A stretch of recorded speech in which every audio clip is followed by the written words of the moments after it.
നമസ്കാരം. പുതിയൊരു ചർച്ചയിലേക്ക് സ്വാഗതം. നിർമ്മല സീതാറാമിന്റെ 8ാമത് ബജറ്റും 3ാം മോദി സർക്കാരിന്റെ 2ാമത് ബജറ്റുമായിരുന്നു ഇന്നലെ നടന്നത്. ഇന്നലെ നമ്മൾ കേരളം 14 ആവശ്യങ്ങളാണ് ഉന്നയിച്ചത്. ആ 14 ആവശ്യങ്ങളിൽ ഏതെല്ലാമാണ് കേന്ദ്രം പരിഗണിച്ചത്, ഏതൊക്കെയാണ് അവഗണിച്ചത് എന്നുള്ളത് നമുക്കൊരു വീഡിയോയിലൂടെ കണ്ടിട്ട് വരാം. തിരഞ്ഞെടുപ്പുകൾ കൂടി മുന്നിൽ കണ്ടുകൊണ്ട് മധ്യവർഗത്തെ ലക്ഷ്യമിട്ട 3ാം മോദി സർക്കാരിന്റെ ആദ്യ ബഡ്ജറ്റായിരുന്നു ഇന്നലെ. 2025-26 സാമ്പത്തിക വർഷത്തേക്കുള്ള കേന്ദ്ര ബഡ്ജറ്റ് ധനമന്ത്രി നിർമ്മല സീതാരാമൻ പാർലമെന്റിൽ അവതരിപ്പിച്ചു. നിലവിലെ ഫിനാൻസ് മിനിസ്റ്റർ അവതരിപ്പിക്കുന്ന 8ാമത്തെ ബഡ്ജറ്റാണിത്. പുതിയ ഭരണത്തിന് കീഴിൽ 12 ലക്ഷം രൂപ വരെ ആദായനികുതി നൽകേണ്ടതില്ലെന്നായിരുന്നു പ്രധാന പ്രഖ്യാപനം. നികുതി, സാമ്പത്തിക മേഖല, വൈദ്യുതി മേഖല, നഗരവികസനം, ഖനനം, നിയന്ത്രണ പരിഷ്കാരങ്ങൾ തുടങ്ങി 6 മേഖലകളിലെ പരിവർത്തനാത്മക പരിഷ്കാരങ്ങളാണ് ബഡ്ജറ്റ് ലക്ഷ്യമിടുന്നതെന്ന് ധനമന്ത്രി പറഞ്ഞു. സാമ്പത്തിക വികസനം ഉത്തേജിപ്പിക്കുക, അടിസ്ഥാന സൌകര്യങ്ങൾ മെച്ചപ്പെടുത്തുക, ഭരണം മെച്ചപ്പെടുത്തുക, ഒന്നിലധികം മേഖലകളിലുടനീളമുള്ള സുസ്ഥിര വികസനം പ്രോത്സാഹിപ്പിക്കുക എന്നിവ ലക്ഷ്യമിടുന്ന ഈ ഡൊമെയ്നുകൾ ഗവൺമെന്റിന്റെ അജണ്ടയുടെ കേന്ദ്രമായി തുടരുന്നതാണ്. വികസിത് ഭാരത് എന്ന ഞങ്ങളുടെ അഭിലാഷങ്ങളാൽ നയിക്കപ്പെടുന്ന വളർച്ചയെ ത്വരിതപ്പെടുത്തുന്നതിന് ഈ ബഡ്ജറ്റ് സമർപ്പിക്കുന്നുവെന്നാണ് നിർമ്മല സീതാരാമൻ തുടക്കത്തിൽ പറഞ്ഞത്. എല്ലാ പ്രധാന സമ്പദ് വ്യവസ്ഥകളിലും നമ്മുടെ സമ്പദ് വ്യവസ്ഥ അതിവേഗം വളരുന്നതായും 2025-26 ബഡ്ജറ്റും എല്ലാവരെയും ഉൾക്കൊള്ളുന്ന വികസനം സുരക്ഷിതമാക്കുന്നതിനും ഗാർഹിക വികാരം ഉയർത്തുന്നതിനും ഇന്ത്യയുടെ മധ്യവർഗത്തിന്റെ ശക്തി വർദ്ധിപ്പിക്കുന്നതിനുമുള്ള ഗവൺമെന്റിന്റെ ശ്രമങ്ങൾ തുടരുന്നുവെന്നും അവർ പറഞ്ഞു. കാർഷിക മേഖലയിൽ കർഷകരെ ശക്തിപ്പെടുത്തുക,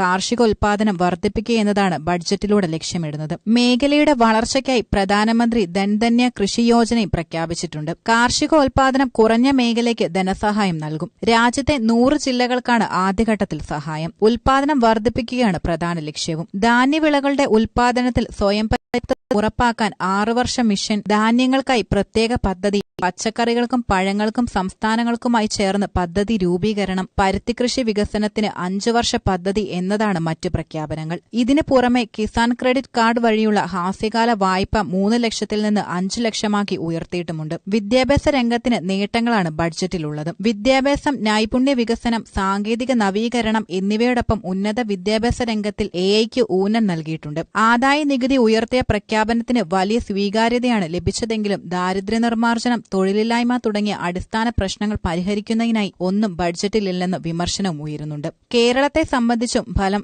വളരെയധികം നിരാശാജനകമാണ്. 24,000 കോടി രൂപയുടെ പ്രത്യേക സാമ്പത്തിക പാക്കേജ്, വയനാട് ദുരിതാശ്വാസ 2,000 കോടിയുടെ പാക്കേജ്, എയിംസ്, വന്യജീവി പ്രശ്നം പരിഹരിക്കാൻ 100 കോടിയുടെ പാക്കേജ്, വിഴിഞ്ഞത്തിനായി 5,000 കോടിയുടെ പ്രത്യേക പാക്കേജ് തുടങ്ങിയ ആവശ്യങ്ങളൊന്നും തന്നെ അംഗീകരിക്കപ്പെട്ടിട്ടില്ല. പതിവ് പോലെ കിട്ടുമെന്ന ഒരു പ്രതീക്ഷയുമില്ലാതെയാണ് 14 ആവശ്യങ്ങൾ കേരളം കേന്ദ്രത്തോട് ആവശ്യപ്പെട്ടത്. എന്നാൽ നിരാശ മാത്രമാണ് നമുക്ക് കേരളക്കാർക്ക് ലഭിച്ചത്. അതെ, കേരളത്തെ ഒന്ന് പരിഗണിക്കുക പോലും ചെയ്തില്ല. 14 ആവശ്യങ്ങളും തള്ളിക്കളയുകയായിരുന്നു. കേരളത്തിന് മാത്രമല്ല, തമിഴ്നാടിനും ഇതുപോലെ അവഗണന നേരിട്ടിട്ടുണ്ടായിരുന്നു. കൂടുതൽ അവർ ബീഹാറിനെയാണ് ഫോക്കസ് ചെയ്തത് എന്ന രീതിയിലാണ് വന്നിട്ടുള്ളത്. അപ്പൊ നമ്മൾ കേരളത്തിൽ 14 ആവശ്യങ്ങൾ എന്തൊക്കെയാണെന്ന് നമുക്ക് നോക്കാം. അതിൽ 24 കോടിയുടെ പ്രത്യേക പാക്കേജാണ് നമ്മൾ ആവശ്യപ്പെട്ടിരുന്നത്. അതിൽ 14 ആവശ്യങ്ങളാണ് നമ്മൾ എടുത്തു പറയുന്നത്. അതിൽ നമ്മൾ ഏറ്റവും കൂടുതൽ ഫോക്കസ് കൊടുത്തിരുന്നത് വയനാട്ടിലെ ദുരിത ബാധിതർക്കുള്ള ഫണ്ട് നമുക്ക് കിട്ടുമെന്നായിരുന്നു. പക്ഷെ അതുപോലും തള്ളിക്കളയുകയായിരുന്നു. പിന്നെ വരുന്നത് GST-യുമായിട്ട് ബന്ധപ്പെട്ടുള്ള ഒരു കാര്യമായിരുന്നു. അത് കഴിഞ്ഞ ശേഷം വിഴിഞ്ഞം തുറമുഖത്തിന്റെ പദ്ധതിക്ക് വേണ്ടി ഫണ്ട് നമ്മൾ ചോദിച്ചിട്ടുണ്ടായിരുന്നു. പക്ഷെ അതുപോലും നമുക്ക് കിട്ടിയില്ല.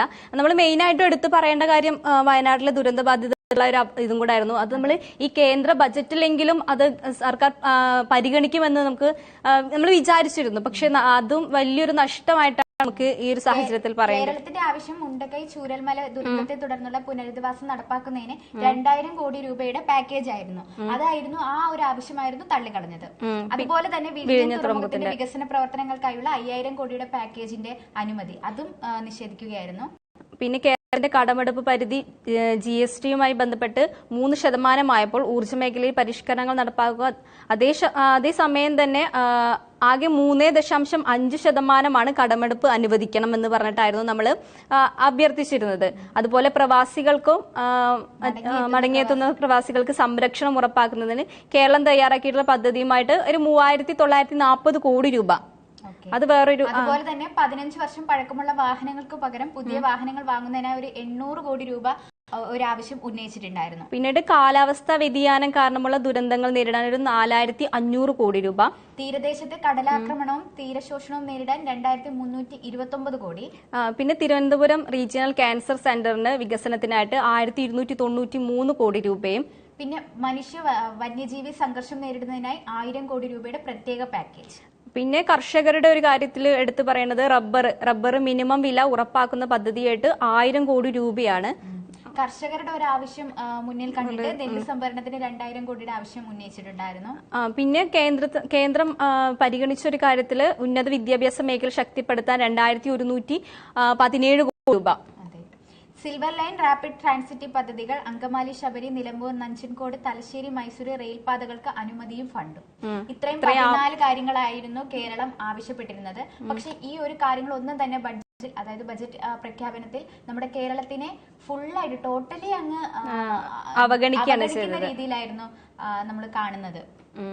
കൂടുതലായിട്ടും ബീഹാറിന് പരിഗണിച്ചിട്ടുള്ള ഒരു ബജറ്റ് കൂടിയായിരുന്നു ഇപ്രാവശ്യത്തത്. കാരണം എന്താ വെച്ചാൽ ഇലക്ഷൻ വരുന്നതിനെ മുൻനിർത്തി അവരൊരു മുൻകരുതൽ എന്ന നിലയ്ക്കാണ് ബീഹാറിന് കൂടുതൽ എന്താ പറയാ വാരിക്കോരി കൊടുത്തു എന്ന് തന്നെ നമുക്ക് പറയാൻ പറ്റുന്ന രീതിയിലായിരുന്നു ബീഹാറിനെ അവർ പരിഗണിച്ചിരുന്നത്. ബീഹാറിൽ ചന്ദ്രബാബു നായിഡുവിനെ നിതീഷ് കുമാറിന്റെ പിന്തുണയില്ലാതെ ഈ സർക്കാരിന് മുന്നോട്ട് പോകാൻ കഴിയില്ലെന്നറിയാം. അതുകൊണ്ട് ആയിരിക്കണം അവർ കൂടുതലും ബീഹാറിന് ആ ഒരു മുൻതൂക്കം കൊടുത്തിട്ടുണ്ടാവുക. പിന്നെ വരുന്നത് ആദായ നികുതിയുടെ പരിധി ഉയർത്തി ബജറ്റിൽ ധനമന്ത്രി നിർമ്മല സീതാരാമന്റെ വമ്പൻ പ്രഖ്യാപനം ഉണ്ടായിട്ടുണ്ടായിരുന്നു. വാർഷിക വരുമാനം 12 ലക്ഷം, അത് തന്നെയായിരുന്നു. വാർഷിക വരുമാനം 12 ലക്ഷം രൂപ വരെയുള്ളവർക്ക് ആദായ നികുതി ഇല്ല, അടയ്ക്കേണ്ട ആവശ്യമില്ല എന്നായിരുന്നു. പിന്നീട് അതൊരു വലിയൊരു പ്രതിസന്ധിയിലേക്ക് പോകുമോ അങ്ങനെയൊക്കെ ഉള്ളതുണ്ടായിരുന്നു. പക്ഷെ വിദഗ്ധർ പറയുന്നത് അങ്ങനെ ഒരു ഉണ്ടാവില്ല, അത് നമുക്കൊരു സേവിങ്സ് ആയിട്ട് മാറ്റാൻ കഴിയും, അങ്ങനെയാണ്. ധനമന്ത്രിയുടെ ഈ ഒരു പ്രഖ്യാപനം ഭരണപക്ഷം കയ്യടിയോട് കൂടിയാണ് ഏറ്റെടുത്തത് ബജറ്റ് അവതരിപ്പിക്കുമ്പോൾ. അതിനകത്ത് തന്നെ പിന്നെ മോദി എന്നുള്ളൊരു വിളിയായിരുന്നു പാർലമെന്റിൽ മുഴുവനായിട്ട് മുഴങ്ങിക്കൊണ്ടിരുന്നത് ഈ ഒരൊറ്റ പ്രഖ്യാപനത്തിലൂടെ.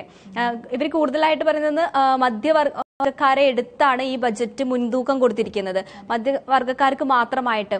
അല്ല, നമ്മളെ പ്രതിപക്ഷമാണെങ്കിലും ഇപ്പൊ പറഞ്ഞുകൊണ്ടിരിക്കുന്നത് മധ്യവർഗക്കാരെ കൂടുതലായിട്ട് ഫോക്കസ് ചെയ്യുന്നത് ഇലക്ഷൻ മുൻനിർത്തിയാണ്, ഇനി വരാൻ പോകുന്ന ഇലക്ഷൻ മുൻനിർത്തിയാണ് അവരെ കൂടുതലായിട്ട് ഫോക്കസ് ചെയ്തുകൊണ്ട് അവർക്ക് കൂടുതലായിട്ട് പരിഗണന കൊടുത്തത് അതുകൊണ്ടാണ് എന്നും കൂടെയാണ്. ഇപ്പൊ നമ്മൾ കൂടുതൽ, അതായത് ബഡ്ജറ്റിൽ കൂടുതൽ കൊടുത്തിട്ടുള്ള കാർഷിക മേഖല, ആരോഗ്യം, അതുപോലെ വിദ്യാഭ്യാസം, ഇതിനെല്ലാം കൊടുത്തിട്ടുണ്ട്. അതിന്റെ ഒരു ഇത് നോക്കുകയാണെങ്കിൽ കാർഷിക മേഖലയിലേക്ക് ധാന്യ കൃഷി യോജന എന്ന് പറയുന്ന പുതിയൊരു പദ്ധതി വരുന്നുണ്ട്. അതുവഴി കൂടുതൽ കൃഷിക്കായാലും അല്ലെങ്കിൽ ഉൽപാദനം കൂട്ടുക, മികച്ച സംരംഭം സംവിധാനം ഉറപ്പാക്കുക, ജലസേചനം മെച്ചപ്പെടുത്താൻ വേണ്ടിയിട്ട്, അതൊക്കെ കൂടെ ഉൾപ്പെടുത്തിയിട്ടാണ് ഈ ഒരു പദ്ധതി. മോദി സർക്കാരിന്റെ ഒരു പദ്ധതി കൂടിയാണ് അത് അതിൽ കൂടുതലായിട്ട് ലക്ഷ്യം വെച്ച് ഒരു 1.7 കോടി രൂപയാണ് കർഷകർക്ക് ഈ പദ്ധതിയായിട്ട് ധനമന്ത്രി ബജറ്റിൽ പ്രഖ്യാപിച്ചത്. 1.7 കോടി രൂപ കർഷകർക്ക് വേണ്ടിയിട്ട്. അതിപ്പോ ഒരുപാട് കർഷകർക്ക് അതൊരു നല്ലൊരു രീതിയിലൊരു സഹായകരമാകും. ഈ ബജറ്റ് വളരെ മോശം എന്ന രീതിയിൽ ഒന്നും പറയാൻ പറ്റില്ല, വളരെ നല്ലൊരു ഇത് തന്നെയാണ്. സമയങ്ങളിൽ നമ്മളെ പരിഗണിച്ചില്ല എന്നൊരു ഒരു ഭാഗത്ത് നിന്ന് നോക്കുമ്പോൾ കേരളത്തെ ഒട്ടും പരിഗണിക്കാത്ത രീതിയിലുള്ള ഒരു ബജറ്റ് കൂടിയായിരുന്നു. കാരണം നമ്മൾ വയനാടിന്റെ ഇഷ്യൂ ഒരുപാട് വട്ടം അങ്ങോട്ട് അല്ലാതെ പറഞ്ഞൊരു കാര്യമാണ്. എന്നിട്ട് ബജറ്റിൽ പോലും പരിഗണിച്ചില്ല എന്ന് പറയുന്നത് വളരെ മോശകരമായിട്ടുള്ളൊരു കാര്യമാണ്, അല്ലേ? പിന്നെ അതിനകത്ത് ബീഹാറിന്റെ എടുത്ത് പറയുമ്പോൾ ബീഹാറിൽ മഖാന ബോർഡ് സ്ഥാപിക്കും എന്നുള്ളൊരു കാര്യം ഉണ്ടായിരുന്നു. പിന്നെ ഈ മഖാന എന്ന് പറയുന്നത് ഒരു പ്രോട്ടീൻ അതായിട്ട് അവർ കാണുന്നുണ്ട്. അത് കൂടുതലായിട്ട് കൃഷി ചെയ്യണം, കൂടുതലായിട്ട് സപ്ലൈ ചെയ്യണം. താമരയുടെ വിത്ത് കൂടുതലായിട്ടുള്ള ഉത്പാദനത്തിന് വേണ്ടിയിട്ടാണ് അങ്ങനെ പറയുന്നത്. അതായത് അതിൽ നമുക്ക് ചിന്തിക്കുകയാണെങ്കിൽ ഒരു ബിജെപിയുടെ ആ ഒരു ആധിപത്യം സൃഷ്ടിക്കാൻ വേണ്ടിയിട്ട്, അല്ലെങ്കിൽ താമര എല്ലായിടത്തും വിരിയിക്കുക, അങ്ങനെ ഒരു ചിന്താഗതി നമുക്ക് അതിന്റെ അകത്തുനിന്ന് വായിച്ചെടുക്കാൻ കഴിയും. കൂടുതൽ അതിനെ എടുത്തിരിക്കും ബീഹാറിനെ പ്രത്യേകം എടുത്തിട്ട് അത് വിരിയിക്കാൻ വേണ്ടി ബീഹാറിനെ പ്രത്യേകം എടുക്കുകയും ഒന്നാമത് ഈ ഒരു ഇലക്ഷന്റെ ഭാഗമായിട്ടും അതുകൊണ്ടൊക്കെ തന്നെ ആയിരിക്കും ഇവർക്ക് കൂടുതൽ പരിഗണന കൊടുക്കുകയും. അവിടെ പ്രത്യേകിച്ച് ഈ ഒരു വിത്ത് തന്നെ താമര എന്ന് പറയുന്നത് ബിജെപിയുടെ ഒരു ചിഹ്നമാണല്ലോ. അപ്പൊ അതുമായിട്ട് ബന്ധപ്പെട്ട് നോക്കുമ്പോൾ ഇനി ബീഹാറിൽ താമര വിരിയട്ടെ എന്നുള്ളൊരു സന്ദേശം കൂടെ നമുക്ക് വേണമെങ്കിൽ പറയാൻ പറ്റും. അതുപോലെ തന്നെ വിദ്യാഭ്യാസത്തിന്റെ കാര്യം നോക്കുകയാണെങ്കിൽ വിദ്യാഭ്യാസത്തിന് നല്ല രീതിയിലുള്ള ഒരു ബജറ്റിൽ ഒരു സ്ഥാനം മാറ്റിവെച്ചിട്ടുണ്ട്. AI മുൻഗണനയുണ്ട്, 5 IIT അടിസ്ഥാന സൗകര്യങ്ങൾ ഉയർത്തുമെന്നും അങ്ങനെ പലതരത്തിലുള്ള രീതിയുണ്ട്. പക്ഷെ നമ്മുടെ കേരളത്തിന്റെ വിദ്യാഭ്യാസ മന്ത്രി വി ശിവൻകുട്ടിക്ക് അത്ര അതൃപ്തിയാണ് ഇതിനകത്തെല്ലാം. കാരണം കേരളത്തിനെ പരിഗണിച്ചിട്ടില്ല. ഒന്നാമത്തെ കാര്യം, കേരള സ്കൂളുകളുടെ കാര്യങ്ങൾക്കായാലും അവര് ആവശ്യപ്പെട്ടിട്ടുള്ള കാര്യങ്ങൾ ഒന്നും തന്നെ പരിഗണിച്ചിട്ടില്ല. ഇപ്പൊ ഈയിടെ ഇന്നലത്തെ ബജറ്റിന് ശേഷം ഒരു BJP നേതാവ് ഉന്നയിക്കുകയുണ്ടായി, കേരളത്തെ പരിഗണിക്കാൻ ഇത് കേരളത്തിന്റെ ബജറ്റ് അല്ല, ഇത് കേന്ദ്ര ബജറ്റാണ്. അപ്പോൾ ഒരു സംസ്ഥാനത്തിന് മാത്രം 14 ആവശ്യങ്ങളുണ്ട് ചോദിച്ചാൽ ആ 14 ആവശ്യങ്ങൾ നമുക്ക് പരിഗണിക്കാൻ പറ്റില്ല. അത് കേന്ദ്ര ബജറ്റ് ആയതുകൊണ്ട് എല്ലാ സംസ്ഥാനങ്ങളെയും ഒരേപോലെ നോക്കി കാണണം എന്നുള്ളൊരു വാദം ഉന്നയിച്ചിട്ടുണ്ടായിരുന്നു. പക്ഷെ അത് വേറൊരു രീതി നോക്കുകയാണെങ്കിൽ എല്ലാ സംസ്ഥാനങ്ങളിലും ഒരു 2-3 കാര്യങ്ങളെങ്കിലും ഒന്ന് നിറവേറ്റി കൊടുക്കേണ്ടതാണ്. ഇത് എല്ലാ 14 ആവശ്യങ്ങൾ നമ്മൾ ഉന്നയിച്ചാൽ 14 ഇഗ്നോർ ചെയ്യുക എന്ന് പറയുന്ന ഒരു അവസ്ഥ നമ്മളെ ശരിക്കും അത് മാറ്റി നിർത്തുന്ന ഒരു അവസ്ഥയാണ്. ഇപ്പൊ നമ്മള് വിദ്യാഭ്യാസത്തിന്റെ കാര്യം പറയുകയാണെങ്കിൽ കഴിഞ്ഞ 2024-25 ബജറ്റിൽ മാറ്റിവെച്ചിരുന്ന തുക 73 സംതിങ് കോടി രൂപയായിരുന്നു. അത് ഇപ്പോഴത്തെ ഈ ഒരു ബജറ്റ് പ്പോഴത്തേക്കും 78,572 എന്ന് പറയുന്ന ഒരു കോടി കണക്കിലേക്ക് മാറ്റിയിട്ടുണ്ട്. അതായത് വിദ്യാഭ്യാസത്തിനായിട്ട് മാറ്റുന്ന ഒരു ചെലവ് കുറച്ചും കൂടി കൂടിയിട്ടുണ്ട്.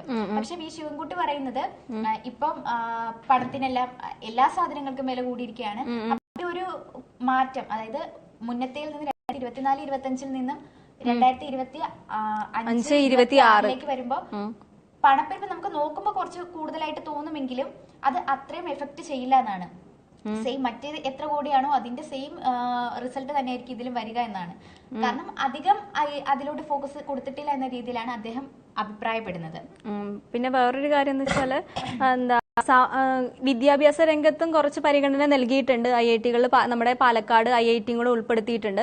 കൂടുതൽ സീറ്റുകൾ ഉണ്ടാവും, ഇനി മുതൽ കൂടുതൽ സീറ്റുകൾ ഉണ്ടാവും. അത് അങ്ങനത്തെ കുറച്ച് കാര്യങ്ങൾ എടുത്തിട്ട് കേരളത്തിന് എന്തോ നൽകിയിട്ടുണ്ട് എന്നുള്ള ഔദാര്യത്തോടു കൂടി ഒരു പാലക്കാട് ജില്ലയെ മാത്രം പരിഗണിച്ചു എന്ന് പറഞ്ഞിട്ടുണ്ടായിരുന്നു. പിന്നെ വേറൊരു കാര്യം എന്ന് വെച്ചാൽ ആരോഗ്യ, വിദ്യാഭ്യാസ, കാർഷിക ആ ഒരു മേഖലയ്ക്കാണ് കൂടുതൽ പ്രാധാന്യം കൊടുത്തിട്ടുള്ളത്. അതിൽ വേറൊരു കാര്യം AI ആർട്ടിഫിഷ്യൽ ഇന്റലിജൻസിന്റെ കാര്യം അവർ എടുത്തു പറഞ്ഞിട്ടുണ്ട്. വിദ്യാഭ്യാസ രംഗത്ത് ഇനി മുതൽ AI ആണല്ലോ, ഇനി അങ്ങോട്ടുള്ള ഒരു കാലഘട്ടത്തിലോട്ട് AIക്കാണ് സ്ഥാനമുള്ളത്. അപ്പൊ അതിന്റെ ഒരു കണക്ക് എടുത്ത് നോക്കുകയാണെങ്കിൽ കഴിഞ്ഞ ബജറ്റിൽ 552 കോടി രൂപ കഴിഞ്ഞ ബജറ്റിൽ പ്രഖ്യാപിക്കുകയുണ്ടായി ഈ ഒരു അവസരത്തില്. പക്ഷെ ആ ഒരു കാര്യത്തില് ചെലവഴിച്ചതിന്റെ കണക്കുകൾ നമുക്ക് ഇപ്പോഴും അറിയില്ല. എത്ര ചെലവഴിച്ചു, പാസ്സാവുന്നുണ്ട്, പക്ഷെ ഇത് എത്ര ചെലവഴിച്ചു, എത്ര ചെലവഴിച്ചില്ല എന്നുള്ള കാര്യങ്ങൾ നമുക്കറിയില്ല. പക്ഷെ കഴിഞ്ഞൊരു ചർച്ചയിൽ ജോൺ ബ്രിട്ടാസ് എടുത്ത് പറയുന്നുണ്ടായിരുന്നു 552 കോടി രൂപ കേന്ദ്ര സർക്കാർ നമുക്ക് പരിഗണിച്ചു തന്നിട്ടുണ്ടായിരുന്നു, പാസ്സാക്കിയിരുന്നു. പക്ഷെ അതിൽ 173 കോടി രൂപ മാത്രമാണ് ഈ ഒരു മേഖലയ്ക്ക് വേണ്ടി ചെലവാക്കിയത്. ബാക്കി എവിടെ പോയി എന്നുള്ള ഒരു കണക്കുണ്ട്. അതേ സാഹചര്യത്തിൽ ഇപ്രാവശ്യം ഇതേ കാര്യത്തിന് പരിഗണന കൊടുത്തിട്ടുണ്ട്. ബാക്കി അത്രയും പൈസ ഇനിയും അവിടെ ബാക്കി നിൽക്കുമ്പോഴും പിന്നെയും ഈ ഒരു കാര്യത്തിൽ തന്നെ പരിഗണിച്ച് പിന്നെയും പറഞ്ഞിരിക്കുന്നു.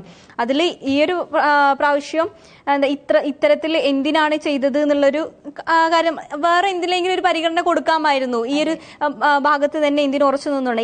2000 കോടി പിന്നെ ഒരു ഇന്റേൺഷിപ്പിന്റെ ഭാഗമായിട്ട് മാറ്റി വെച്ചിട്ടുണ്ടായിരുന്നു. അതിൽ 380 കോടിയാണ് ചെലവഴിച്ചത്. ഇതെല്ലാം എടുത്തു പറയേണ്ടിയിരിക്കുന്നത് ഇത് ആവശ്യമുള്ളിടത്ത് മാത്രം ചെലവഴിച്ചാൽ പോരെ. ബാക്കി നമുക്ക് ഈ ഒരു കാര്യങ്ങൾ പിന്നെയും എന്തിനാണ് എടുത്ത് പിന്നെയും ആ ഒരു ഭാഗത്തേക്ക് തന്നെ കൂടുതലായിട്ട് ചെലവഴിക്കുന്നത്. നമ്മുടെ കേരളത്തിലാണെങ്കിലും ബാക്കി വേറെ സംസ്ഥാനങ്ങളിലാണെങ്കിലും ഒരുപാട് ആവശ്യങ്ങളുണ്ട്. പ്രത്യേകിച്ച് നമ്മുടെയൊക്കെ കേരളത്തിന്റെ വയനാടുള്ള പ്രശ്നങ്ങളെല്ലാം നോക്കിക്കണ്ട് ആ ഒരു ഭാഗത്തേക്ക് കുറച്ച് എന്തെങ്കിലും ഒരു പരിഗണന നൽകാമായിരുന്നു. ഈ AIക്ക് കഴിഞ്ഞ പ്രാവശ്യമൊക്കെ ഇത്രയും കോടി രൂപ കൊടുത്തിട്ടും ഇത്ര മാത്രമേ ചെലവഴിച്ചുള്ളൂ. ബാക്കി പൈസ എവിടെ പോയി, അതിന്റെ കണക്ക് എന്താണ്, ഒന്നും നമുക്ക് ഇതുവരെ പുറത്തു വന്നിട്ടില്ല. ഈ ഒരു സാഹചര്യത്തിലാണ് നമ്മുടെ കേരളത്തിന് കൂടുതലായിട്ട് കടം വാങ്ങിക്കേണ്ട ഒരു അവസ്ഥ വരുന്നത്. കൂടുതൽ വീണ്ടും ഇപ്പൊ വരുന്ന കണക്കനുസരിച്ച് കേരളം വീണ്ടും കടം വാങ്ങിക്കും എന്ന രീതിയിലാണ് പുറത്തു വന്നിരിക്കുന്ന മറ്റു വിവരങ്ങൾ. നമ്മുടെ മുഖ്യമന്ത്രി പറയുകയുണ്ടായി, ഇനി കേരളത്തിന് കടമെടുക്കുക അല്ലാതെ വേറെ നിവർത്തിയില്ല എന്നുള്ളൊരു രീതിയിൽ. വീണ്ടും കടമെടുക്കുക എന്ന് പറയുമ്പോൾ കേരളം മാത്രമല്ല മറ്റു സംസ്ഥാനങ്ങളും കടമെടുക്കേണ്ട അവസ്ഥയിലോട്ടാണ് വന്നിരിക്കുന്നത്. അതായത് സംസ്ഥാനത്തിന്റെ പ്രതിസന്ധി കണക്കിലെടുത്ത് 24,000 കോടി രൂപയുടെ പ്രത്യേക സാമ്പത്തിക പാക്കേജിനായിട്ട് ബാലഗോപാൽ കേന്ദ്രത്തോട് ആവശ്യപ്പെട്ടിട്ടുണ്ടായിരുന്നു. പക്ഷേ കേന്ദ്രം അത് അവഗണിക്കുകയായിരുന്നു. അതുകൊണ്ട് തന്നെയാണ് നമുക്ക് കടമെടുക്കുക എന്നൊരു ഓപ്ഷനിലേക്ക് വീണ്ടും എത്തി നിൽക്കുന്നത്. ഫെബ്രുവരി 4 റിസർവ് ബാങ്കിന്റെ ഈ കുബാർ സംവിധാനം വഴിയാണ് കടപ്പത്രം നടത്തി 3000 കോടി രൂപയാണ് കേരളം സമാഹരിക്കുക. 13 വർഷത്തെ തിരിച്ചടവ് കാലാവധി 1000 കോടി രൂപയും 25 വർഷത്തിന് തിരിച്ചടവ് കാലാവധി 2000 കോടി രൂപയും രൂപയുടെയും കടപ്പത്രങ്ങളാണ് കേരളം പുറത്തിറക്കുന്നത്. റിസർവ് ബാങ്കിന്റെ റിപ്പോർട്ടുകളാണിത് വ്യക്തമാക്കുന്നത്. അതുപോലെ തന്നെ കേരളം മാത്രമല്ല കടമെടുക്കുന്ന സംസ്ഥാനങ്ങളിൽ വരിക, ബാക്കി 13 സംസ്ഥാനങ്ങളും ഒന്നിച്ചാണ് ഈ കുബേര എന്ന് പറയുന്ന ഈ കുബേർ വഴി കടമെടുക്കുന്നത്. അതിൽ ആന്ധ്രാപ്രദേശ്, അസം, ബീഹാർ, ഗുജറാത്ത്, കർണാടക, മഹാരാഷ്ട്ര, ഒഡീഷ എന്നിങ്ങനെയുള്ള സംസ്ഥാനങ്ങളെല്ലാം അതിന്റെ അകത്ത് പങ്കെടുക്കുന്നുണ്ട്. പങ്കെടുക്കുന്ന വെച്ചാൽ അത് അവരുടെ ദയനീയാവസ്ഥ തന്നെയായിരിക്കും അല്ലെ. കാരണം കേന്ദ്രം അവരെ അവഗണിക്കുന്നത് കൊണ്ടോ അല്ലെങ്കിൽ കേന്ദ്രം ആവശ്യത്തിനുള്ള പണം നൽകാത്തത് കൊണ്ടാണ് നമ്മൾ വീണ്ടും പോയി കടമെടുക്കേണ്ടി വരുന്ന ഒരു അവസ്ഥയിലേക്ക് പോകുന്നത്. അപ്പം ആവശ്യങ്ങളൊന്നും പരിഗണിച്ചിട്ടില്ല എന്ന് തന്നെയാണ് അതുവഴി നമുക്ക് മനസ്സിലാക്കാൻ പറ്റുന്നത്. വേറെ നിവർത്തിയില്ല, കേരളത്തിന് കടമെടുക്കാതെ വേറെ നിവർത്തിയില്ല, കാര്യങ്ങൾ മുമ്പോട്ട് പോകണല്ലോ. അതെ. പിന്നെ അതുപോലെ തന്നെ ഈ നല്ല നല്ല ഭാഗങ്ങൾ പറയുകയാണെങ്കിൽ നമ്മുടെ ആരോഗ്യത്തിന് വേണ്ടിയിട്ട് ക്യാൻസർ, അപൂർവ രോഗങ്ങൾ, ഗുരുതര രോഗങ്ങൾ, അങ്ങനെയുള്ള രോഗങ്ങൾക്കായിട്ടുള്ള പ്രത്യേക ജീവൻ രക്ഷാ മരുന്നുകൾക്ക് ഡ്യൂട്ടി ഒഴിവാക്കിയിട്ടുണ്ട്. 42 ജീവൻ രക്ഷാ മരുന്നുകളുടെ വില കുറച്ചിട്ടുണ്ട്. ഇതിൽ തന്നെ 36 ജീവൻ രക്ഷാ മരുന്നുകളിൽ ഇറക്കുമതി തീരുവ കേന്ദ്രം ഒഴിവാക്കി തന്നിട്ടുണ്ട്. പിന്നെ അതുപോലെ തന്നെ 6 മരുന്നുകളുടെ കസ്റ്റം ഡ്യൂട്ടി വെട്ടിക്കുറയ്ക്കുകയും ചെയ്തിട്ടുണ്ട്. 3 വർഷത്തിനുള്ളിൽ രാജ്യത്തെ എല്ലാ ജില്ലകളിലും ഡേ കെയർ ക്യാൻസർ സെന്ററുകൾ സ്ഥാപിക്കുമെന്നും പറഞ്ഞിട്ടുണ്ട്. മെഡിക്കൽ ഉപകരണങ്ങളുടെ വിലയും കുറയ്ക്കുമെന്നിട്ട് ഈ ഒരു ഇതിൽ പറഞ്ഞിട്ടുണ്ട്. പിന്നെ മൊബൈൽ ഫോണുകളുടെ വില, അങ്ങനെയുള്ള കുറച്ച് ഇലക്ട്രോണിക് ഉപകരണങ്ങളുടെ വിലയിലും ഒരു എന്താ പറയാ കുറവ് വരുത്തിയിട്ടുണ്ട്. പിന്നീട് അതുപോലെ ഓൺലൈൻ ഭക്ഷണ വിതരണ ആപ്പുകളിലും അല്ലെങ്കിൽ ഊബറിലെ ഡ്രൈവർമാര് അങ്ങനെ ഓൺലൈനായിട്ട് വർക്ക് ചെയ്യുന്ന ആൾക്കാർക്കും പ്രത്യേക രീതിയിൽ ഒരു പരിരക്ഷ കൊടുത്തിട്ടുണ്ട്. അതായത് സാമൂഹ്യ സേന എന്ന് പറയുന്ന ഒരു പ്രത്യേക ഒരു ആപ്പും അതുപോലെ ഇവർക്ക് തിരിച്ചറിയൽ കാർഡുകളും മറ്റുമെല്ലാം പ്രൊവൈഡ് ചെയ്യുന്നുണ്ട്. വേറൊരു കാര്യം എടുത്തു പറയേണ്ടത്, പട്ടികജാതി പട്ടികവർഗത്തിൽ ഉൾപ്പെടുന്ന വനിതകൾക്ക് അവരുടെ ഒരു സംരംഭത്തിന് വേണ്ടി 2 കോടി രൂപ വായ്പ നൽകും. 2025-26 ബജറ്റിലാണ് ഈ ഒരു ഇപ്രാവശ്യമാണ് അത് പരിഗണിച്ചിട്ടുള്ളത്. അതൊരു നല്ലൊരു കാര്യമായിട്ട് എനിക്ക് തോന്നിയിട്ടുണ്ട്. 5 ലക്ഷം സ്ത്രീകൾക്ക് പ്രയോജനപരമായിട്ട് ധനമന്ത്രി നിർമ്മല സീതാരാമന്റെ ബജറ്റിൽ ഇങ്ങനൊരു കാര്യം വന്നതിൽ നല്ലൊരു കാര്യം. സ്ത്രീകൾക്ക് വേണ്ടി ഒരു സംരംഭം, അവർക്ക് വേണ്ടി ഒരു വായ്പ എന്നുള്ളൊരു പദ്ധതി, അവര് സ്വയം എന്നുള്ളൊരു കാര്യമാണ് ഇതിൽ മുമ്പോട്ട് കൊണ്ടുവരുന്നത്. പിന്നെ വേറൊരു കാര്യം എന്ന് വെച്ചാൽ സ്വകാര്യ പങ്കാളിത്തത്തോടെ 50 ടൂറിസ്റ്റ് കേന്ദ്രങ്ങൾ ആരംഭിക്കും. നിലവിലെ കേന്ദ്രങ്ങൾ സ്വകാര്യ സൗകര്യങ്ങൾ ഉയർത്തുമെന്നും ധനമന്ത്രി ഈ ഒരു ബജറ്റിൽ പറഞ്ഞിട്ടുണ്ടായിരുന്നു. അതുപോലെ തന്നെ ടൂറിസം മേഖലയിൽ കൂടുതൽ തൊഴിലവസരം ഒരുങ്ങുമെന്നും പറഞ്ഞിട്ടുണ്ട്. ഹോം സ്റ്റേക്കായി മുദ്രാ ലോണുകൾ നൽകുമെന്നും പ്രഖ്യാപിച്ചു. ഇതെല്ലാം സ്ത്രീകളെ മുൻനിർത്തിയിട്ടാണ് ഈ ഒരു സംരംഭത്തിന് തുടക്കം കുറിക്കുന്നത്. അതെ അതെ, അതായത് സ്ത്രീകൾക്ക് കുറച്ചും കൂടി കൂടുതൽ പ്രയോറിറ്റി നൽകുന്ന രീതിയിലുള്ള ഒരു ബജറ്റ് ആയിരുന്നു ഈ വട്ടം. പിന്നെ വേറൊരു കാര്യം, നമ്മളിപ്പോ നേരത്തെ പറഞ്ഞു തന്നെ, നിയമസഭാ തെരഞ്ഞെടുപ്പിൽ നടക്കാനിരിക്കെ ബീഹാറിന് വാരിക്കോരി കൊടുത്തു എന്നുള്ള ഒരു കേന്ദ്ര ബജറ്റിൽ നമ്മൾ കണ്ടതാണ്. നമ്മളെല്ലാവരും അത് തന്നെയായിരുന്നു ഇത്രയും ഇന്നലെ മുതൽ ഇതുവരെ ചർച്ച ചെയ്തിട്ടുണ്ടായിരുന്നു. എന്തിന് എന്നുള്ളത്, കാർഷിക മേഖലയ്ക്കാണെങ്കിൽ വ്യവസായ മേഖലയ്ക്കാണെങ്കിൽ നിരവധി പദ്ധതികളാണ് ബജറ്റിലൂടെ പ്രഖ്യാപിച്ചത്. അതുപോലെ ബീഹാറിലെ മഖാന ബോർഡ് സ്ഥാപിക്കുക, അതൊരു പ്രത്യേക എടുത്തു പറയേണ്ടതാണ്. ബീഹാറിലെ പട്ന വിമാനത്താവളം നവീകരിക്കുക, പുതിയ ഗ്രീൻഫീൽഡ് എയർപോർട്ട് നിർമ്മിക്കുക. ബീഹാറിന് തന്നെ എല്ലാം ബീഹാറിനാണ്, വിമാനത്താവളങ്ങളും ആയാലും മറ്റ് എയർപോർട്ടുകളുടെ ഇതൊക്കെ വികസിപ്പിക്കുക എന്ന് പറയുന്നത് ബീഹാറിന് മാത്രം ഉറ്റുനോക്കിയിട്ടുള്ള പദ്ധതികളാണ് ഇവയെല്ലാം. നേരത്തെ പറഞ്ഞതുപോലെ ചന്ദ്രബാബു നായിഡുവിന്റെ നിതീഷ് കുമാറിന്റെ ഒക്കെ പിന്തുണ ലഭിക്കണം, എങ്കിൽ മാത്രമേ ഈ സർക്കാർ പിടിച്ചു നിൽക്കാൻ കഴിയുന്ന. അതേപോലെ അതിനകത്ത് പട്ന IIT പുതിയ ഹോസ്റ്റലുകൾ, അതുപോലെ അടിസ്ഥാന സൗകര്യങ്ങൾ ഉൾപ്പെടെയുള്ള വിദ്യാർത്ഥികളുടെ എണ്ണം വർദ്ധിപ്പിക്കല്, ഇതൊക്കെ ഈ IITയുടെ കാര്യം നമ്മൾ ബജറ്റിനകത്ത് വന്നത് തന്നെ ബീഹാറിനെ ഉദ്ദേശിച്ചുകൊണ്ട് മാത്രമാണ്. പിന്നെ നമുക്ക് കേരളത്തിനായിട്ട് ഒരു പരിഗണന എന്ന് പറഞ്ഞത് പാലക്കാട് IITക്ക് ഒരു പരിഗണന കൊടുത്തു. അത് ഇവരിൽ നിന്നും നമുക്ക് എന്തോ ഒരു പാരിതോഷികം തന്നതുപോലെയാണ് ആ ഒരു കാര്യത്തെ നമുക്ക് കാണാൻ പറ്റുള്ളൂ. അതുപോലെ തന്നെ നമുക്ക് ഇതിന്റെ ഒരു വിമർശനം നോക്കുകയാണെങ്കിൽ, ആദായ നികുതി ഉയർത്തിയെങ്കിലും നമ്മുടെ രാജ്യത്തിന്റെ ദാരിദ്ര്യ നിർമ്മാർജ്ജനമോ തൊഴിൽ ഇല്ലായ്മയോ അവയ്ക്കൊന്നും അധികം ഫോക്കസ് നൽകിയിട്ടില്ല. പണ്ടെങ്ങനെയാണോ അങ്ങനെ തന്നെയുള്ള രീതിയിലുള്ള ഒരു ബജറ്റ് പ്രഖ്യാപനമായിരുന്നു ഇപ്പോഴും ഉണ്ടായിരുന്നത്. അതുപോലെ തന്നെ കേരളത്തിന്റെ ആവശ്യങ്ങൾ നമ്മൾ ഒരുപാട് കുറച്ച് പറഞ്ഞു, അതിന്റെ ഒന്നും തന്നെ പരിഗണിച്ചിട്ടില്ല. 24,000 കോടി രൂപയുടെ പ്രത്യേക പാക്കേജ്, നമ്മൾ നേരത്തെ പറഞ്ഞു 14 ആവശ്യങ്ങൾ, അങ്ങനെ ഉള്ള തുടങ്ങിയ 14 ആവശ്യങ്ങളും പരിഗണിക്കാത്തത് അതിന്റെ ഒരു വീഴ്ച തന്നെയായിരുന്നു. പിന്നെ വരുന്നത്, അടുത്ത 5 വർഷം കൊണ്ട് രാജ്യത്തെ 75,000 മെഡിക്കൽ സീറ്റുകൾ അനുവദിക്കുമെന്ന് ബജറ്റിൽ പ്രഖ്യാപിച്ചിട്ടുണ്ടായിരുന്നു. പിന്നെ അടുത്ത വർഷം 10,000 സീറ്റുകൾ അനുവദിക്കുമെന്ന് ധനമന്ത്രി സീതാരാമൻ പറഞ്ഞു. ഇതുമായിട്ട് ബന്ധപ്പെട്ട് തന്നെയാണ് ഒരു രാജ്യത്തെ 23 IIT വിദ്യാർത്ഥികളുടെ എണ്ണത്തിൽ ഗണ്യമായ വർധനവ്, അത് ഇതുമായി ബന്ധപ്പെട്ടാണ്. 100% വർദ്ധിപ്പിക്കുമെന്നും പറഞ്ഞിട്ടുണ്ട് ഈ ഒരു ഇതില്. പിന്നെ വരുന്നത്, കഴിഞ്ഞ 7 ബജറ്റ് പ്രസംഗത്തിലും തന്നെ പതിവ് തെറ്റിക്കാതെ അവരുടെ നമ്മുടെ ധനമന്ത്രിയുടെ ഡ്രസ്സിംഗ് ആണെങ്കിലും അതുപോലെ ബജറ്റ് അവതരിപ്പിക്കാൻ വന്ന ആ ഒരു ടാബ്ലറ്റിന്റെ കവർ ആണെങ്കിലും ഒക്കെ എടുത്തു പറയേണ്ട വേറൊരു കാര്യം. ഡിജിറ്റൽ ആയിട്ടുള്ള രീതിയിൽ തന്നെയായിരുന്നു ഇതിനു മുമ്പ് അത് തന്നെയായിരുന്നു മാതൃകയായിട്ട് കൊണ്ടുവന്നത്. പക്ഷെ ഇതിൽ എടുത്തു പറയേണ്ട ആ കവറിനെ കുറിച്ചും പിന്നെ അവര് ധരിച്ചിരുന്ന വസ്ത്രത്തെ കുറിച്ചുമാണ്. അതും സംസ്കാരത്തെ നമ്മളെ വിളിച്ചോന്ന രീതിയിലാണ് പാർലമെന്റിലോട്ട് അവര് കടന്നു വന്നത്. അതിൽ എടുത്തു പറയേണ്ടത് ബീഹാറിലോട്ടുള്ള ഒരു ചായ്വ് അതിനകത്ത് കാണുന്നുണ്ട്. കാരണം അവരെ പ്രത്യേകിച്ച് പരിഗണിച്ചു അല്ലെങ്കിൽ അവർക്ക് ഒരു പരിഗണന നൽകുന്നു എന്നത് അവരുടെ വസ്ത്രധാരണയിൽ നിന്നും പിന്നെ ആ ടാബ്ലറ്റിന്റെ കവറിൽ നിന്നും നമുക്ക് മനസ്സിലാക്കാൻ പറ്റുന്നുണ്ട്.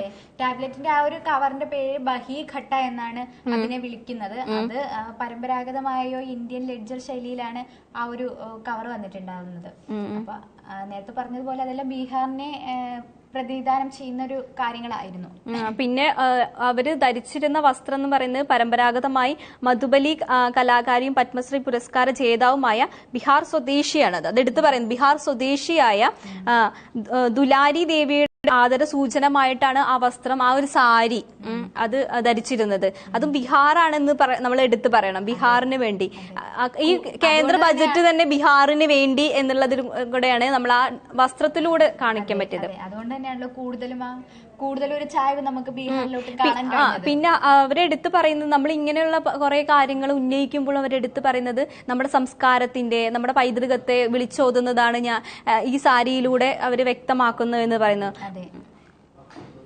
കരകൗശല വിദ്യ കൊണ്ടും പിന്നെ എന്താ പറയാ ഉപജീവനം നടത്തുന്നവർക്ക് കൂടിയുള്ള ഒരു പ്രോത്സാഹനമായിരുന്നു ആ ഒരു സാരി എന്നത് നമ്മുടെ കേന്ദ്രമന്ത്രി പറയുന്നുണ്ടായിരുന്നു. അതുപോലെ തന്നെ മെഡിക്കൽ സീറ്റുകളിലായാലും അടുത്ത 5 വർഷം കൊണ്ട് രാജ്യത്ത് 75,000 മെഡിക്കൽ സീറ്റുകൾ ഉണ്ടാകുമെന്നാണ് കേന്ദ്രമന്ത്രി പറഞ്ഞിരിക്കുന്നത്. അടുത്ത വർഷം 10,000 സീറ്റുകൾ അനുവദിക്കുമെന്നും ധനമന്ത്രി നിർമ്മല സീതാരാമൻ പറഞ്ഞു. പിന്നെ നമ്മൾ നേരത്തെ പറഞ്ഞതുപോലെ തന്നെ ഹോസ്റ്റലിന്റെ കാര്യമായാലും IIT-യുടെ കാര്യമായാലും അതെല്ലാം ഫോക്കസ് കൊടുക്കുമെന്നും പറഞ്ഞിട്ടുണ്ടായിരുന്നു. ഇതില് എല്ലാം എടുത്തു നോക്കുമ്പോഴും നമുക്ക് കേരളത്തിൽ ഒന്നും കിട്ടിയില്ല എന്ന് തന്നെ വളരെ ദയനീയമായി തന്നെ നമുക്ക് പറയാവുന്ന ഒരു കാര്യമാണ്. അതെ, ഒന്നും തന്നെ ലഭിച്ചില്ല എന്നല്ലേ. വേറൊരു കാര്യം എടുത്തു പറയേണ്ടത് നമ്മുടെ കേന്ദ്രമന്ത്രി ജോർജ് കുര്യൻ, നമ്മുടെ കോട്ടയത്താണ് അദ്ദേഹത്തിന്റെ ജനനം എന്ന് പറയുന്നത്. അദ്ദേഹം പറയുന്നുണ്ട് ഇത്തരം ആവശ്യങ്ങൾ എന്തുകൊണ്ട് കേരളത്തെ പരിഗണിച്ചില്ല എന്നുള്ളൊരു ചോദ്യത്തിന് അദ്ദേഹം വളരെ നിസ്സാരമായി പറയുന്നുണ്ട്, പിന്നോക്കമാണെങ്കിൽ കേരളം പിന്നോക്കമാണെന്ന് പ്രഖ്യാപിക്കട്ടെ, അതിനുശേഷം നമുക്ക് പരിഗണിക്കാം എന്നുള്ളൊരു കാര്യം പറയുന്നുണ്ട്. അദ്ദേഹം ഈ കോട്ടയം ജില്ലയിലാണ്, കേരളത്തിലാണ് അദ്ദേഹത്തിന്റെ ദേശം എന്ന് പറയുന്നത്. എന്നിട്ട് അവിടെയുള്ള കർഷകർക്ക് പോലും ഒരു പരിഗണന. കോട്ടയം എന്ന് പറയുമ്പോൾ റബ്ബറുകളുടെ നാടാണ്, റബ്ബർ കൃഷി എന്നാണ് ഇവിടുത്തെ മെയിൻ ആയിട്ടുള്ള ഒരു റബ്ബർ കൃഷിയാണല്ലോ. എന്നിട്ട് ആ കർഷകരെ പോലും പരിഗണിക്കാതെ സ്വന്തം നാടിനെ പോലും പരിഗണിക്കാൻ അദ്ദേഹത്തിന് പറ്റിയില്ല. അപ്പോഴും പറയുന്നത് കേരളം എന്താ പറയുക പിന്നോക്കം നിൽക്കുന്നതാണ്, അല്ലെങ്കിൽ അവർ അങ്ങനെ പ്രഖ്യാപിക്കട്ടെ, അതിനുശേഷം പരിഗണിക്കാം. അതുപോലെ തന്നെ സുരേഷ് ഗോപി ഇതുപോലെ പ്രസ്താവന നടത്തിയിരുന്നു. കാരണം നമ്മുടെ കേരളത്തിനൊന്നും കിട്ടിയില്ല എന്ന് പറഞ്ഞ് കരഞ്ഞുകൊണ്ടിരിക്കാതെ കിട്ടിയത് വെച്ച് എന്തെങ്കിലും ചെയ്യൂ എന്ന രീതിയിൽ. കാരണം നമ്മുടെ കേരളത്തിനെ പ്രതിദാനം ചെയ്തുകൊണ്ട് നിൽക്കുന്ന മന്ത്രിമാരാണ് ഇത്തരത്തിൽ സംസാരിക്കുക എന്ന് പറയുന്നത് വളരെയധികം സങ്കടം ഉണ്ടാക്കുന്ന കാര്യമാണ് അല്ലേ. അവിടെയാണ് രാഷ്ട്രീയ ചായ്വ് എന്നുള്ള കാര്യം വരുന്നത്. അതെ. അപ്പോ എന്തായാലും വളരെ ഒരു വിഷമകരമായിട്ടുള്ളൊരവസ്ഥയാണ്. വീണ്ടും കേരളം കടമെടുക്കാൻ പോകുന്ന ഒരവസ്ഥ, കേരളത്തിന് ആനുകൂല്യങ്ങൾ നിഷേധിക്കുന്ന ഒരവസ്ഥ. കാരണം ഇന്ത്യയിൽ തന്നെയുള്ള ഒരു സംസ്ഥാനത്തിനെയാണ് ഇവരിങ്ങനെ മാറ്റി നിർത്തുന്നത്. അതിപ്പോ നമ്മളെ ഈ കേരളത്തെ മാത്രമല്ല, തമിഴ്നാടും അതുപോലെ ബീഹാർ മാറ്റി വെച്ചു കഴിഞ്ഞാൽ ബാക്കി എല്ലാ സംസ്ഥാനങ്ങളും ഇപ്പോൾ കടമെടുക്കേണ്ട അവസ്ഥയിൽ തന്നെയാണ് നിലനിൽക്കുന്നത്. ഈ ഫെബ്രുവരി കുറച്ച് 2 ദിവസങ്ങൾ കഴിയുമ്പോൾ അവർ കടമെടുക്കാനുള്ള പദ്ധതിയുമായി മുമ്പോട്ട് പോകുന്നുണ്ട് നമ്മുടെ മുഖ്യമന്ത്രി പറഞ്ഞിട്ടുണ്ട്. അതിന് വിശദമായ വിവരങ്ങളും നമ്മൾ നേരത്തെ പറഞ്ഞിട്ടുണ്ടായിരുന്നു. പിന്നെ വേറൊരു കാര്യം എന്ന് പറഞ്ഞാൽ യൂണിയൻ ബജറ്റിൽ പ്രതീക്ഷ അർപ്പിച്ച ഓഹരി വിപണിയിൽ ഉണ്ടായിരുന്ന നേട്ടത്തെ കുറിച്ചാണ്. വ്യാപാരത്തിന് തുടക്കത്തിൽ BSE സെൻസസിൽ 200-ലധികം പോയിന്റ് മുന്നേറിയിട്ടുണ്ടായിരുന്നു. ഇന്നലെ ശനിയാഴ്ച ആയത് കൊണ്ടുകൂടെ അവര് തുടർന്ന് പ്രവർത്തിച്ചു എന്നത് വേറൊരു കാര്യമാണ്. വിപണിയിൽ മുന്നേറ്റം ഉണ്ടായിട്ടുണ്ട്. അതായത് ക്യാപിറ്റൽ ഗുഡ് സെക്ടറിൽ 1.50 സെക്ടർ അത്രയും ഒക്കെ ഉയർച്ച വന്നിട്ടുണ്ടായിരുന്നു. നിഫ്റ്റില് 23,500 മുകളിലായിരുന്നു പോയിന്റ്സുകൾ. ടാറ്റ മോട്ടോഴ്സ്, ലാൻസർ, റിലയൻസ്, അൾട്രാടെക് ഓഹരികൾ അവരിലെല്ലാം ഇങ്ങനെ അതൊരു നേട്ടമുണ്ടാക്കാൻ സഹായിച്ചിട്ടുണ്ട്. അങ്ങനെയുള്ള കുറച്ച് കാര്യങ്ങളുണ്ട്. പിന്നെ എന്താ ഇത്രയും കാര്യങ്ങളൊക്കെ എടുത്തു പറയാൻ അധികമൊന്നും ഇല്ലെങ്കിലും ബീഹാറിനെ കുറിച്ച് സംസാരിക്കാനേ ബജറ്റിൽ സമയം ഉണ്ടായിട്ടുള്ളൂ. എനിക്കതാ തോന്നിയിട്ടുള്ളത്. കുറച്ച് ഫോക്കസും ബീഹാറിലോട്ട് തന്നെയായിരുന്നു. ബാക്കിയുള്ള സംസ്ഥാനങ്ങളെ അവരുടെ ആവശ്യങ്ങൾ പോലും ഒന്ന് നിറവേറ്റി കൊടുത്തില്ല എന്ന രീതിയിലാണ് പുറത്തു വരുന്നത്. അങ്ങനെ തന്നെ കേന്ദ്ര ബജറ്റ് രാഷ്ട്രീയ രേഖയാണോ എന്നുള്ള ചോദ്യങ്ങളൊക്കെയാണ് കൂടുതലായിട്ട് നമ്മൾ ഈ ബജറ്റിന് ശേഷം പറഞ്ഞുകൊണ്ടിരിക്കുന്നത്. പിന്നെ കേരളത്തിന് എന്ത് കിട്ടി അത് മാത്രമാണ് പിന്നീടുള്ള ചോദ്യങ്ങൾ. എല്ലാ പ്രാവശ്യവും അവഗണന മാത്രമാണ്. പിന്നെ കേന്ദ്രമന്ത്രി പറഞ്ഞിട്ടുണ്ടായിരുന്നു എയിംസിന്റെ കാര്യം എടുത്തു പറഞ്ഞിട്ടുണ്ടായിരുന്നു, അത് ഉൾപ്പെടുത്തിയിരിക്കും. പക്ഷെ എയിംസിന്റെ കാര്യത്തിൽ ഒരു തീരുമാനവും ഇപ്രാവശ്യവും വന്നിട്ടുണ്ടായിരുന്നില്ല. അത് നമ്മളൊരു പ്രത്യേക ഒരു ആവശ്യമായിട്ട് ഉന്നയിച്ചിട്ടുണ്ടായിരുന്നു, എയിംസും പിന്നെ ക്യാൻസർ സെന്ററിന്റെ കാര്യങ്ങളും ഒക്കെ ആയിട്ട്. പക്ഷെ അതും അംഗീകരിച്ചിട്ടില്ല.